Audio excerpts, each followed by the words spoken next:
What is inflation? Inflation is a sustained increase in the general price level of goods and services in an economy over a period of time. We keep talking about महंगाई or price rise.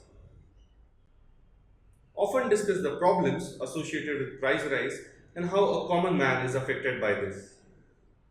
In the same breath, we often talk about how this price rise is not at all good for the farmers.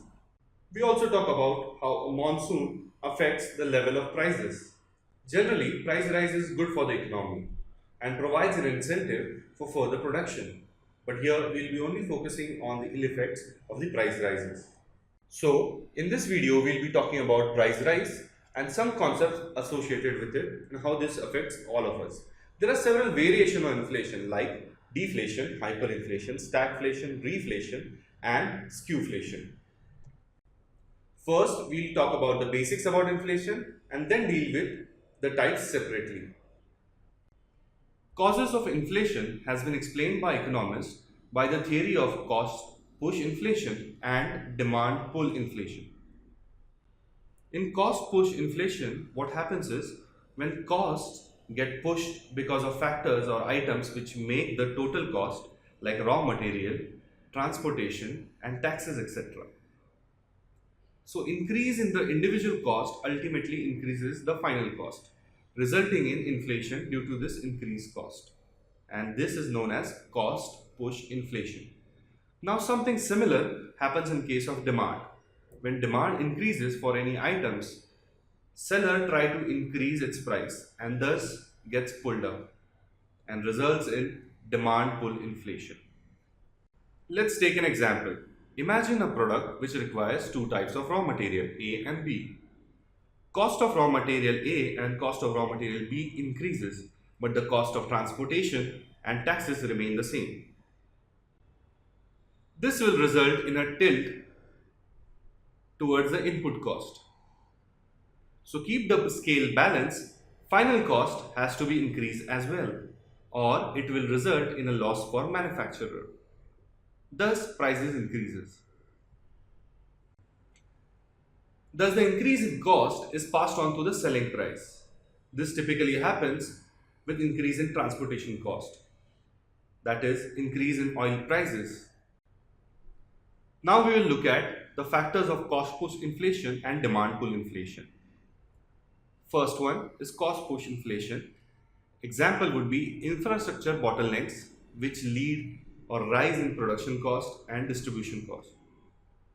Second would be rise in minimum support price, which is announced by government for certain crops to protect farmers from fall in prices and losses. Rise in international prices.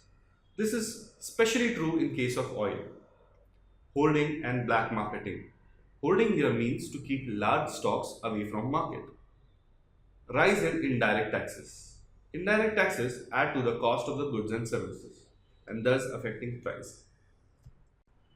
Similarly, for demand, when it gets pulled up, results in demand pull inflation. And this extra demand may be due to rise in population, black money, that is changing many hands, that is passed on from one person to another, thus increasing their buying power and increasing demand. Similarly, with rise in income, creates additional demand. Excessive expenditure by government, when reaches many, it again rises their income and results in same as seen in previous point. So this was about price increase either due to increase in cost or increase in demand. Now let us see the adverse effects that price rise, that is inflation, creates. The first one is misallocation of resources. Money resource is overused, thus affecting our planning and budgeting, as now more money needs to be allocated for the same items. Changes in the system of transaction. Black markets start developing to make transactions more profitable and avoid taxes. Reduction in production. Producers sometimes reduce their production to create artificial scarcity and try to produce or push prices even further, and sometimes production itself does not remain profitable. There is fall in quality. Some producers try to produce more number of goods to satisfy the new increased demand, and for this they cut corners, that is provide products with substandard quality. As seen earlier, some hold in anticipation of further rise or sell it in a black market. There is a reduction in savings as money value gets eroded and thus savings reduce. It hinders foreign capital as interest rates does not remain lucrative. It encourages speculation and this results in further increase in prices. Now let us look at the effects on some specific points. First one is savings. Holding money, as discussed earlier, does not remain an intelligent economic decision. So spending increases as money value keeps on eroding, and higher the inflation, the lower would be the purchasing power, and hence they spend today. Investment gets a boost, sometimes as the cost of loan is lower and due to general perception of growing demand. Firms take up loans to improve infrastructure and scale up operations. In case of tax, normal taxpayer suffers as increased prices means increased taxes, as taxes are generally levied as a percentage. People with fixed income, that is, the poor and middle classes, suffer because their salaries are more or less fixed, but the prices of commodities continue to rise and may make unaffordable for them. In case of debtors and creditors, during periods of rising prices, debtors gain and creditors lose. This is because though debtors, that is people who have taken money, return the same amount of money but they pay less in terms of goods and services. This is because the value of money is less when they borrowed the money. In terms of exchange rate, with every inflation, the currency of the economy depreciates, provided it follows a flexible exchange rate.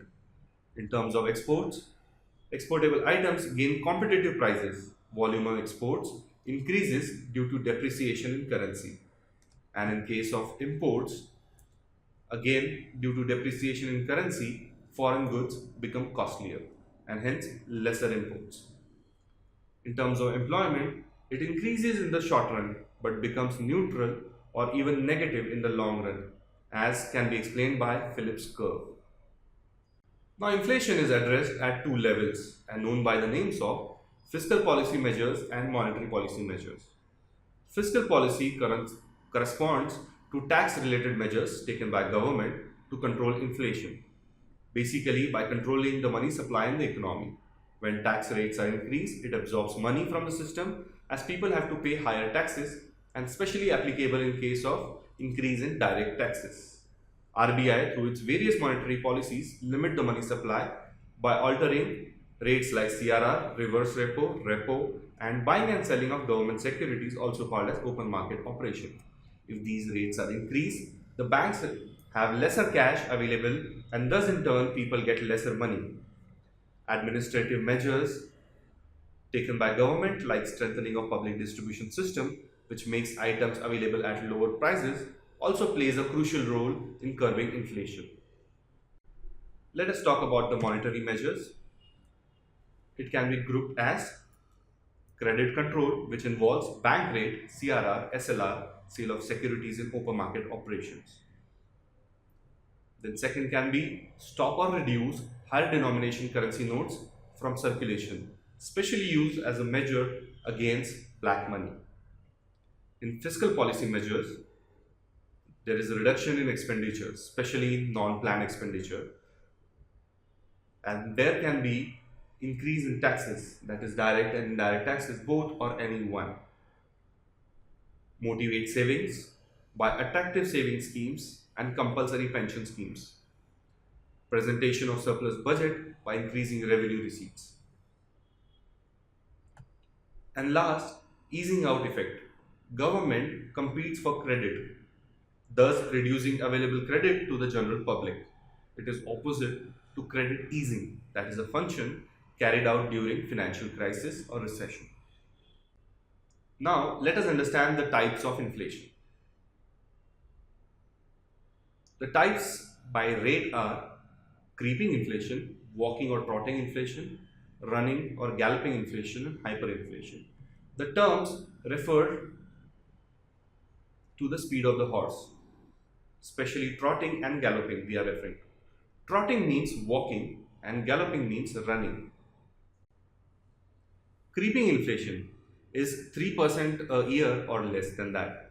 In case of walking or trotting inflation, it is between 3 to 10% a year, and running and galloping inflation is 10% or higher. But in case of hyperinflation, price rise every moment and there is no limit to the height to which the prices might rise. For example, it can even be more than 50% a month. In case of economy, in creeping inflation, it is generally considered as beneficial to the economic growth. But walking and trotting inflation is considered a little harmful to the economy, whereas in galloping or running inflation, the economy becomes unstable, whereas hyperinflation scenarios are very rare. In case of demand, creeping inflation creates demand, and in case of walking or trotting inflation, it drives demand even further. In case of supply, in creeping inflation, the supply is stable, whereas in walking or trotting inflation, even the supply is pushed up further. But in running and galloping inflation, supply can't keep up with the demand. Whereas in case of hyperinflation, it only occurs when government printed money recklessly to pay for war. Running or galloping inflation examples can be seen in Russia in 1980s post USSR disintegration, whereas in case of hyperinflation, it would be Germany in the 1920s, Zimbabwe in the 2000s, and during the American Civil War. Now we'll be talking about the different types of inflation on basis of the characteristics. We'll be talking about deflation, stagflation, reflation and skewflation. And we'll be looking at the scenarios which exist, results of such type of inflation, some extra comments on it and causes behind it. First we'll look at deflation. It is opposite to inflation and prices witness a downturn or fall, causes a long-term drop in demand and may even lead to recession. If in recession, may even further lead to depression. It is not considered beneficial to even consumers as fall in prices plus assets is witnessed across the economy. It is difficult to control and may lead to depression. Occurs on burst of a bubble in an asset class. Bubble is a scenario where an asset class like house, its prices keep on increasing, and when suddenly market crashes, there is a sudden fall in housing prices. In case of stagflation, when economic growth is stagnant, that is not growing, plus there is high inflation and high unemployment, that is when stagflation exists. Can lead to hyperinflation and caused when policies create money supply in the market, but bottlenecks prevent this supply and there is presence of high unemployment. This is a very unusual situation. Occurs on demand creation but prevention of supply. For example, embargo.